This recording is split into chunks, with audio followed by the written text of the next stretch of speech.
Fawn was my firstborn.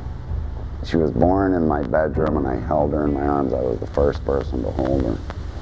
I looked into her face the first time she opened her eyes, and that's how I came about her name. When I heard the word she was gone, of course, disbelief, grief. I didn't get angry because I was just, it was unbelievable. I could not comprehend it.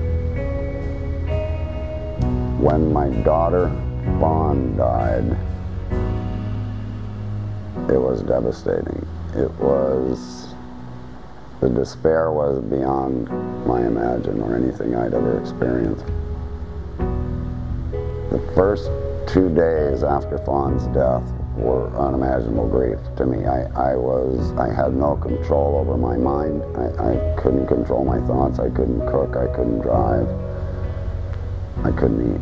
And I really could not find any answer that it would ever change. Saturday night, 2 nights after Fawn's death, I just couldn't do anything but come to my knees and try and be humble and ask God out loud and actually beg God out loud from my knees, and which I had never even come close to before. I've never done that before. I never felt the need. I never felt it would work. And I will say I've always said my prayers for the longest time. I say the Lord's Prayer by the book, and I've said it as probably an insurance policy more than anything, and that's the truth. But I had nothing else, and I got on my knees and I out loud and I begged him, please, please show me that Fawn is with you and that you are there, that Fawn is in your loving embrace. That's all I need. I can work with everything else. I never asked before, please, please, please come to me somehow. And I fell asleep. It was probably 4 in the morning, and I fell asleep exhausted. And for some reason, my daughter died at 5:25 a.m. on Thursday morning. At 5:25 Sunday morning, my phone chimed.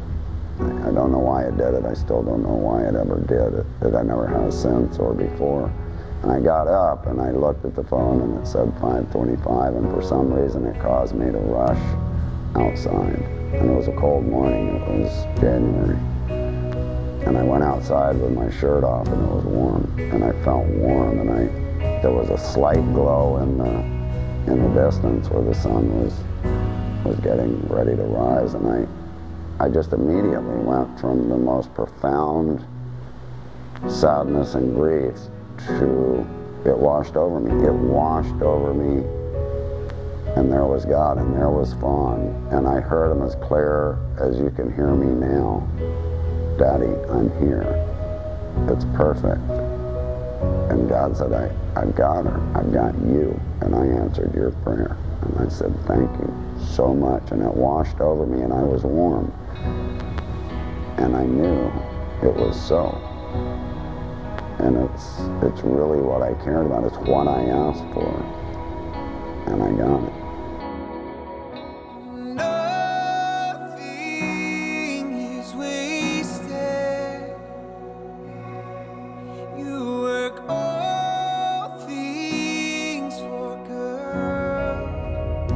And the next day, I got in my car and I drove to Christ Church, Orlando.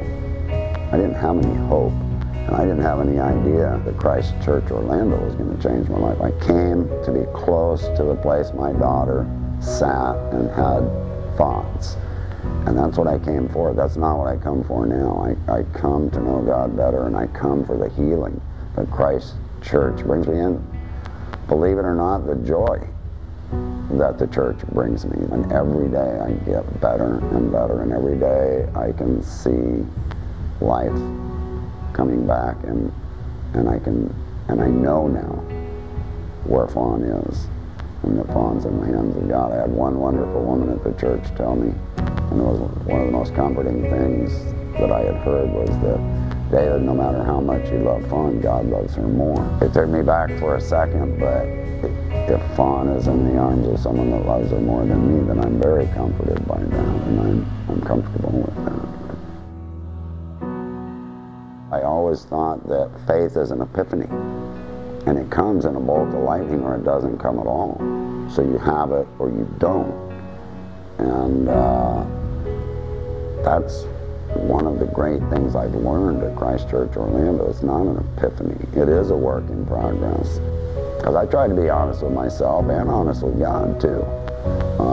I'm not going to jump aboard and jump up and down and take me in and everything else when I don't feel it and I didn't know it. And it was pretty hypocritical when it's only me and him. That seemed like a pretty big waste of time. But now it's different now. He listened to me and he answered my prayers, and he answered the biggest prayer I'll ever make. Now I know that someone loves me. God loves me. And I never felt that before ever. And he came through for me, and I'm going to stay with him till the very last day I'm here. And then I'm going to be with him.